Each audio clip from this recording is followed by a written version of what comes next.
आज मैं आपको अपनी ज़िंदगी की एक स्टोरी शेयर कर रही हूँ जो आपकी ज़िंदगी भी बदल देगी। कुछ समय पहले की बात है, मैं अपनी फ्रेंड के साथ उसका पासपोर्ट बनवाने के लिए पासपोर्ट ऑफिस गई। उन दिनों पासपोर्ट बनवाने का ऑनलाइन प्रोसेस नहीं था। मेरी फ्रेंड को पासपोर्ट खुद से बनवाना था, इस वजह से उसने किसी एजेंट से कांटेक्ट नहीं किया और खुद मेरे साथ अप्लाई करने के लिए ऑफिस चली। वहाँ पहुँचकर हमने फॉर्म फिल किया जिसमें हमें काफ़ी समय लग गया।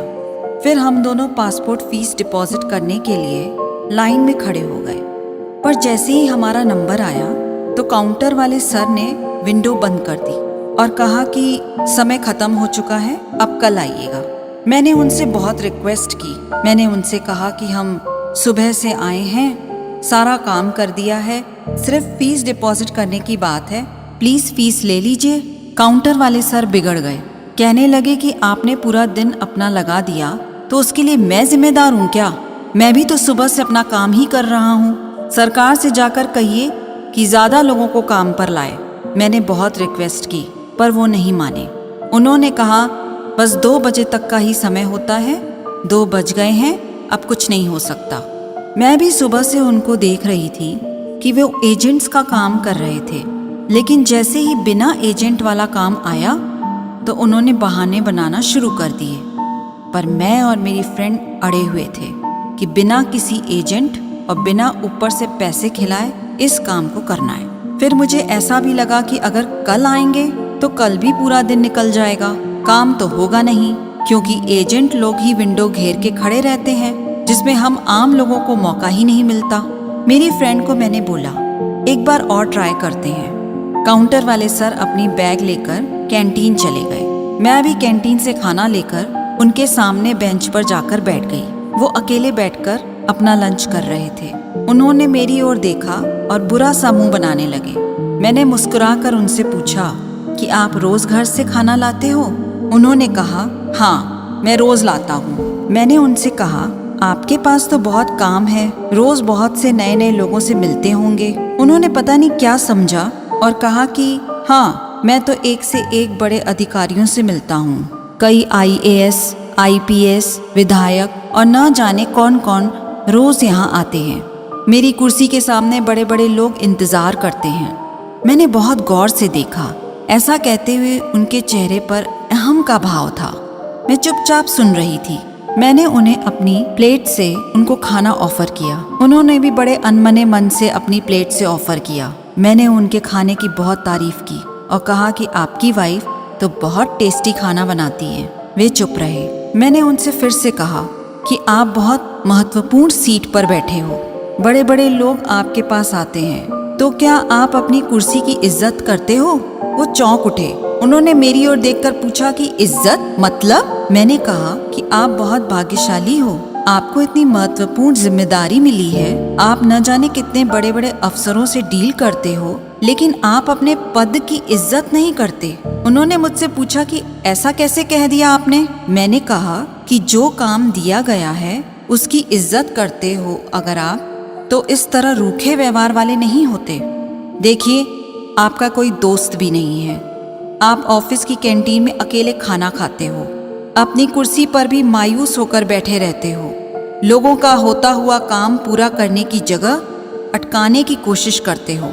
मान लीजिए कि कोई एकदम 2 बजे ही आपके काउंटर पर पहुंचा तो आपने इस बात का लिहाज तक नहीं किया। कोई सुबह से लाइन में खड़ी रही होगी, आपने फटाक से खिड़की बंद कर दी। जब मैंने आपसे अनुरोध किया तो आपने कहा कि सरकार से कहो कि ज्यादा लोगों को बहाल करे। मान लीजिए कि सरकार से कहकर और लोग बहाल करा भी लूं तो आपकी अहमियत घट नहीं जाएगी। हो सकता है आपसे ये काम ही ले लिया जाए। फिर आप कैसे IAS, IPS और विधायकों से मिलेंगे? भगवान ने आपको मौका दिया है रिश्ते बनाने के लिए, लेकिन अपना दुर्भाग्य देखिए, आप इसका लाभ उठाने की जगह रिश्ते बिगाड़ रहे हो। मेरा क्या है, कल भी आ जाऊंगी, परसों भी आ जाऊंगी।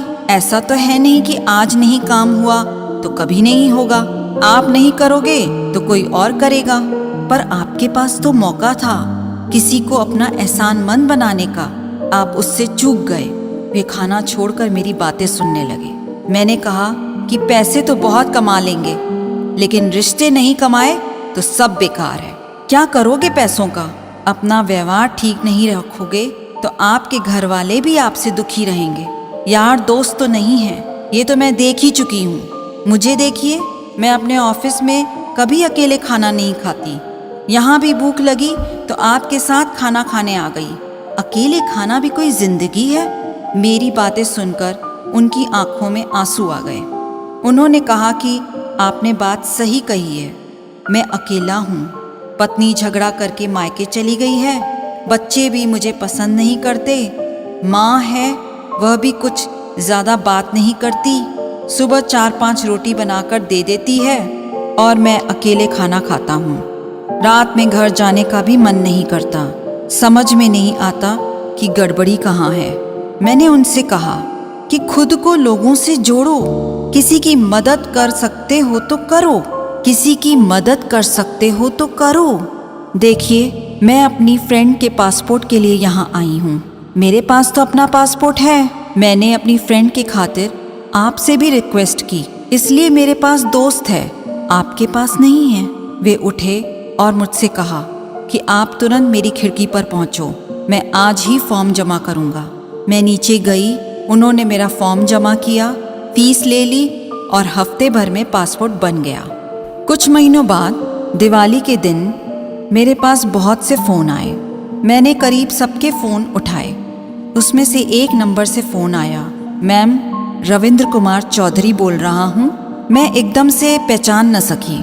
उन्होंने कहा, आप हमारे पास अपनी फ्रेंड के पासपोर्ट के लिए आई थी और आपने मेरे साथ खाना खाया था। आपने कहा था कि पैसे की जगह रिश्ते बनाओ। मुझे एकदम से याद आ गया। मैंने कहा, जी सर, कैसे हैं आप? उन्होंने खुश होकर कहा कि मैं ठीक हूँ और बोले, आप उस दिन चली गईं। फिर मैं बहुत सोचता रहा। मुझे लगा कि पैसे तो सचमुच बहुत लोग दे जाते हैं, लेकिन साथ खाना खाने वाला कोई नहीं मिलता। सब अपने में व्यस्त हैं। मैं अगले ही दिन पत्नी के मायके गया, बहुत रिक्वेस्ट की और उसे घर ले आया। वह खाना खाने बैठी तो मैंने उसकी प्लेट से एक रोटी उठा ली, कहा कि साथ खिलाओगी? वह हैरान थी, रोने लगी और मेरे साथ चली आई। बच्चे भी साथ चले आए। मैम, अब मैं सिर्फ पैसे ही नहीं कमाता, रिश्ते भी कमाता हूँ। जो आता है उसका काम कर देता हूँ। आज आपको हैप्पी दिवाली बोलने के लिए फ़ोन किया। अगले महीने मेरी बिटिया की शादी है, आपको आना है। अपना पता भेज दीजिएगा, मैं और मेरी पत्नी आपके पास आएंगे। मेरी पत्नी ने मुझसे पूछा था कि ये पासपोर्ट ऑफिस में रिश्ते कमाना कहाँ से सीखे, तो मैंने पूरी कहानी बताई थी। आप किसी से नहीं मिली, लेकिन मेरे घर में आपने रिश्ता जोड़ लिया है। सब आपको जानते हैं। बहुत दिनों से फ़ोन करने की सोचता था, लेकिन हिम्मत नहीं होती थी। आज दिवाली का मौका देखकर फ़ोन कर रहा हूँ। शादी में आपको आना है, रिश्ता जोड़ा है आपने, मुझे यकीन है आप आएंगी। वह बोलते जा रहे थे, मैं सुनती जा रही थी। सोचा नहीं था कि सचमुच उनकी जिंदगी में भी पैसों पर रिश्ता भारी पड़ेगा, लेकिन मेरा कहा सच साबित हुआ। आदमी भावनाओं से संचालित होता है, कारण से नहीं। कारण से तो मशीनें चला करती हैं। जिंदगी में किसी का साथ ही काफी है, कंधे पर रखा हुआ हाथ ही काफी है। दूर हो या पास क्या फर्क पड़ता है, क्योंकि अनमोल रिश्तों का तो बस एहसास ही काफी है।